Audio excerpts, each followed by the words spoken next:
প্রাকৃতিক দুর্যোগ মানেই আতঙ্ক। কখন আসতে পারে সেটি যেমন অনিশ্চিত, তেমনি অজানা কতটা ভয়াবহ প্রভাব ফেলবে প্রকৃতির উপর। তবে প্রাকৃতিক দুর্যোগ ঠেকানোর উপায় না থাকলেও পূর্ব প্রস্তুতি কিংবা পূর্ব পরিকল্পনা দুর্যোগকালীন সময়ে খানিক স্বস্তির কারণ হতে পারে। যুক্তরাষ্ট্রের federal emergency management agency famer মতে, বড় ধরনের দুর্যোগের পর অন্তত প্রথম ৭২ ঘণ্টা টিকে থাকার জন্য নিজ উদ্যোগে জরুরি সরঞ্জামের কিট গুছিয়ে রাখা প্রয়োজন। এখন প্রশ্ন, কি কি থাকবে দুর্যোগ মোকাবিলা কিটে?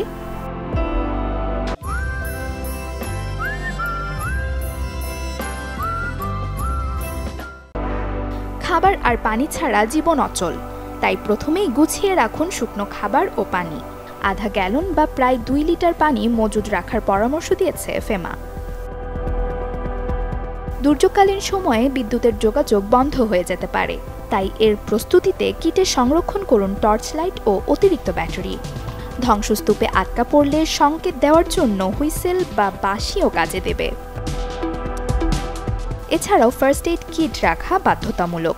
সাথে রাখতে পারেন অগ্নি নির্বাপক যন্ত্র। অতিরিক্ত চশমা, শিশুদের সামগ্রী এবং স্যানিটেশন আইটেম বাদ দেবেন না। দুর্যোগকালীন সময় এটিএম বা ব্যাংক সিস্টেম অচল হয়ে পড়লে কি করবেন? তাই কিছু নগদ অর্থ কিটে তুলে রাখুন। বীমা পলিসি, পরিচয়পত্র ও আর্থিক নথির কপিও নিরাপদ স্থানে সংরক্ষণ করা উচিত। পাশাপাশি গরম পোশাক, কম্বল বা স্লিপিং ব্যাগ সহ প্রয়োজনীয় কাপড় মজুদ রাখা শ্রেয়। Desk report, channel 24।